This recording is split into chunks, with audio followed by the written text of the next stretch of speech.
Just as there are plenty of stereotypes about artists that exist, I think there's a lot of misconceptions about what it's like to have an art business as well, or to work professionally as an artist. There's a lot about it that can be very amazing. Being able to try to make a living creating things that you're very passionate about is really an incredible thing to try to do. It's very hard to try to do it. And a lot of the behind-the-scene things that happen often aren't the fun things, but they're the things that make it necessary to function as a business. From marketing to accounting and bookkeeping, and taxes, of course, to just the daily upkeep of the space and your supplies, the logistics of managing shipping things and creating digital files of your work, and marketing, which includes having a website or different platforms where you sell your work, keeping it up to date and functioning correctly, sending emails, posting on social media regularly, having a strategy of some sort, networking, taking part in real-world events as well as digital events, and trying to be a good communicator. Let's dig into some of the behind-the-scenes stuff that have to get done before sometimes the fun stuff can get done.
So I was about to scan some artwork that I'm going to turn into some art prints, but it appears that my scanner is dead.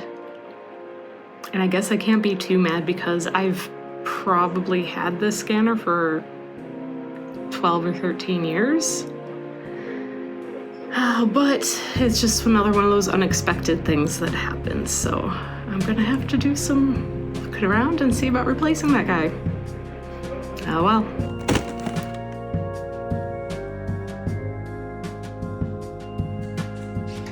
But having had my scanner die a week ago, I had looked into purchasing a new scanner, and I was really blown away by the fact that the scanner that I'd had for at least 12 years, there's only one new updated version that's come out since then. That's almost 10 years ago, and it's $300 still, and I'm having a hard time consolidating that in my mind. So I'm putting off buying a new scanner for now. I'll see how Dyer gets to have one. In the meantime, I use my camera and can take pictures of what I need. And it's probably going to be a little bit better for my paintings to do so anyway. So getting set up and getting the lighting right and getting the right shots is a bit of a process. It's a good thing to get done.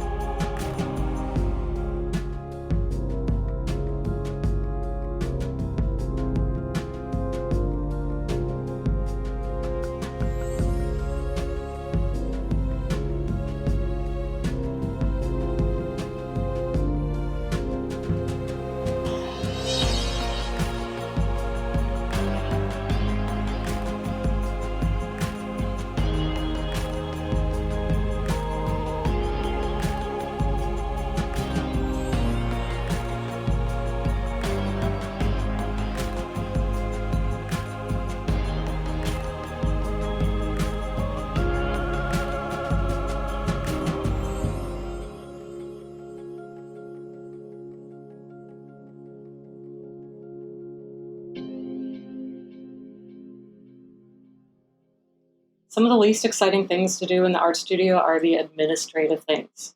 I really struggle to sit down and do this on a regular basis. Like, I'll go through every month or two and like catch up with my accounting, but the day-to-day organization and prioritization of what I need to be working on and seeing the big picture of my time and what's available and what needs to happen when.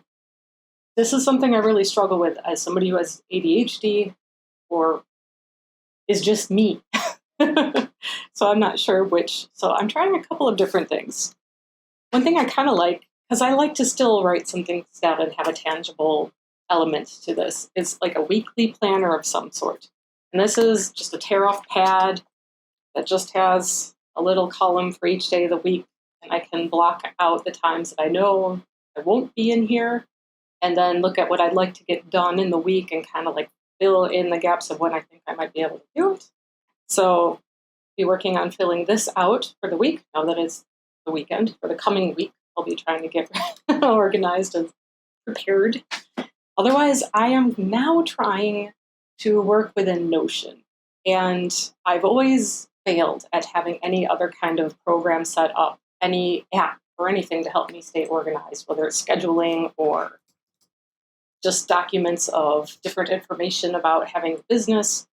The problem for me, I think, being that everything's so disconnected. I have some things as spreadsheets. I have some things that are app-based, and they're different apps. So the idea that I can combine everything into one space is appealing to me, and I'm going to give it my best. It feels doable. It feels like something that I can come in to my studio and kind of start maybe there every day. And I got onto this from fellow YouTuber Kelsey Rodriguez. She has some YouTubes where she talks about how she does these things, and she actually, for a very reasonable few bucks on her website, I purchased a couple of her like Notion documents that are already set up for business planning and goal setting and for ideation. So I think she's worth checking out and what she has to offer to help get organized. If anybody else is struggling like I am, I'll throw a link in the description. It can be very frustrating. I have a tendency, I think, to assume that I'll get things done in shorter periods of time than I actually am going to. And things fall off my radar too easily. And I lose the big picture of the main things I really need to be focusing on. So having those things all in a place where I can see them all together at once will hopefully help. Cross your fingers for me.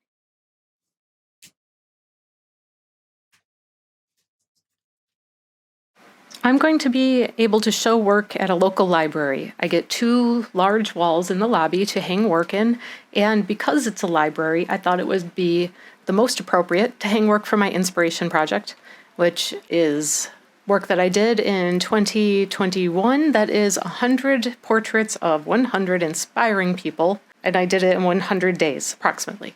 They're smaller paintings, which means that even though I have a ton of them to choose from, I will probably need quite a few of them to use to fill these wall spaces. So I need to sort through, decide which pieces I want to include, how many of what size do I have, then determine what I need for framing and matting, and get those things ordered, get them framed, and ready to go. I have until August 1st to have these ready to hang, so that means that even though it's a little bit of time, I need to get these things ready and ordered, so I make sure I have everything I need in time.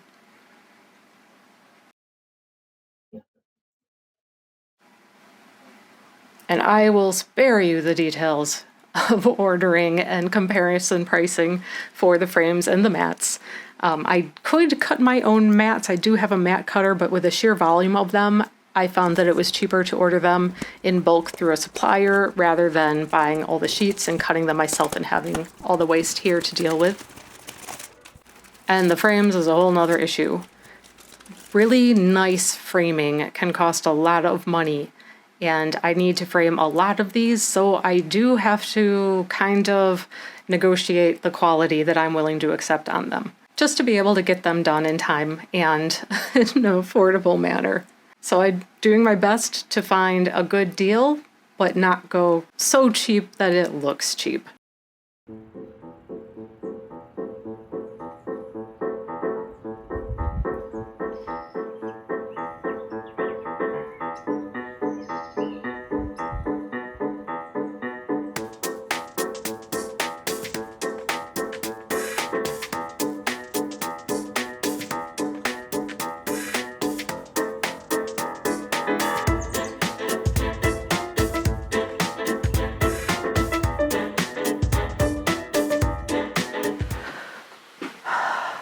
Good morning.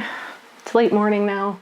I have been trying to hit the road running a little bit today because there's so much to do. And I've been trying to hit off all the not so fun tasks on my to-do sheet and not get distracted. My studio is a bit of a mess. In such a small place, it's so important to try to stay on top of being organized, which is not something I'm naturally very good at.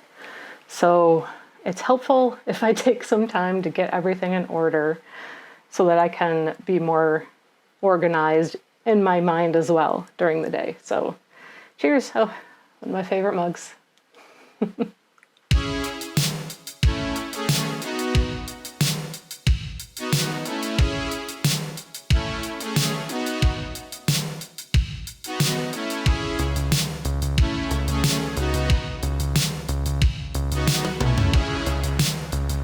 The biggest thing to throw me off will always be having an item that I don't know exactly where to put and I don't already have a dedicated place for.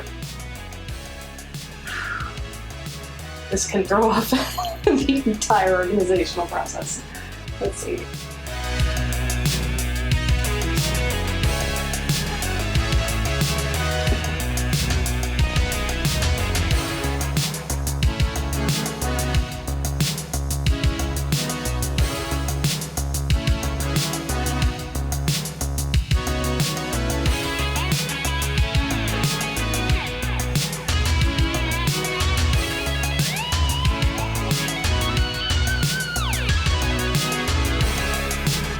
So this sketchbook I'm currently using as a place to collect ideas, which I have a million random pieces of paper which I jot things down on and make notes of random ideas that don't necessarily connect to anything I'm doing at the moment.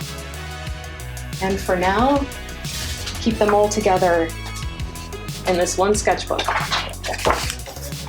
So I know where to find them. That if I'm ever hurting for an idea, I can always kind of go back to this and flip through and see about things that I've thought about in the past.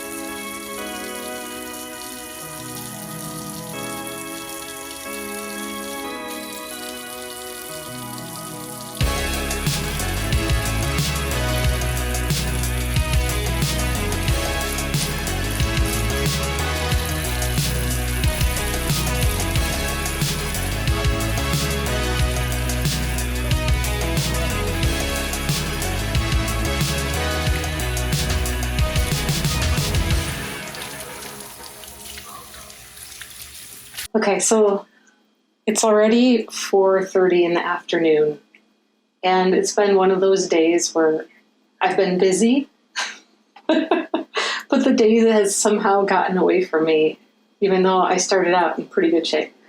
I did get things pretty well cleaned up, ready to go for the next project. I got myself cleaned up. I'm trying to get into the habit of making sure every morning I get fully dressed, not just, shirt with sweatpants all day long. Get myself all cleaned up. So, yes, I've been busy, and part of the problem is also that while I was shifting things around on my desk, I shifted things on top of my today's to-do list and buried it and haven't been looking at it. So, and my cat is complaining about being stuck in the room with me for the moment. Ray Watson, what you doing? But I still do have several good hours left in the day, so I hope to pretty well get caught up. And by the way, I got some really cute tapes. So I always tape down my paper when I'm working with watercolor. So it's like, hey, it's kind of fun to have some cute tapes. So, okay.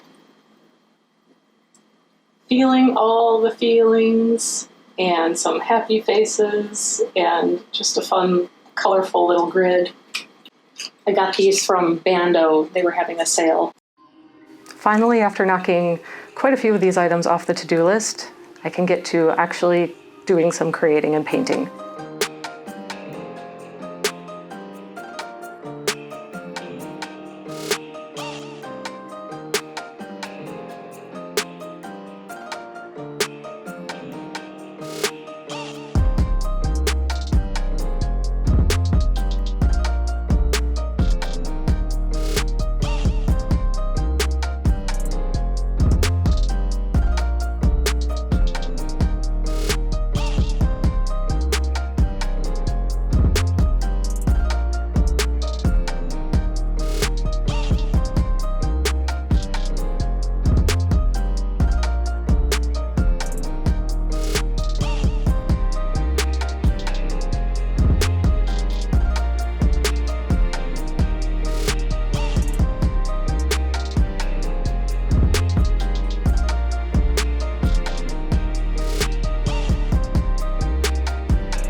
There are a lot of misconceptions about having a creative business, much less being a creator or an artist.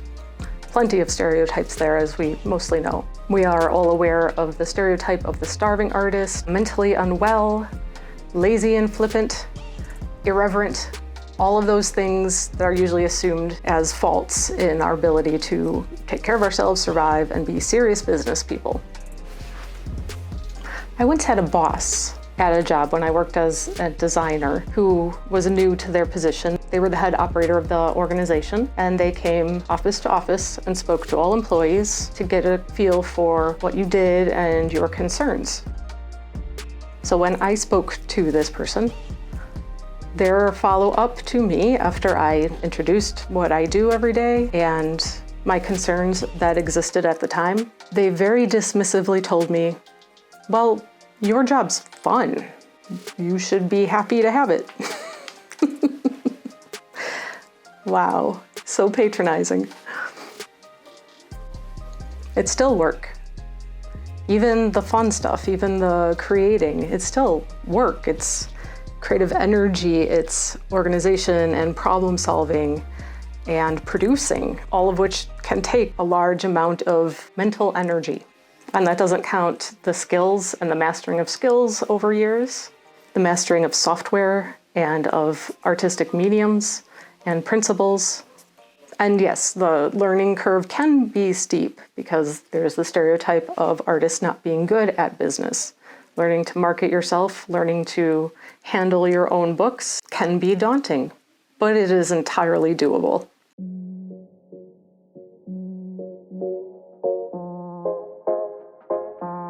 It's very easy when we are our own bosses and we work from home to not know where to separate things, not know where to draw the boundaries in our time and in our spaces.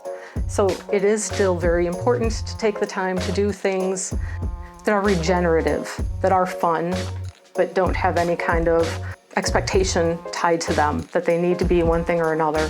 Some playtime, some hobbies outside of your creative task of choice. The goal is to have some healthy balance. There's always the not fun stuff to do. There's plenty of great stuff to do, but there also needs to be some time for just you and doing things that aren't attached to any of it. So if this was interesting, don't forget to subscribe. You can follow along. I do live streams twice a week where I'm working in the studio and sharing tidbits and random ramblings. It's always a fun time for co-creating or just relaxing and being inspired. See you next time.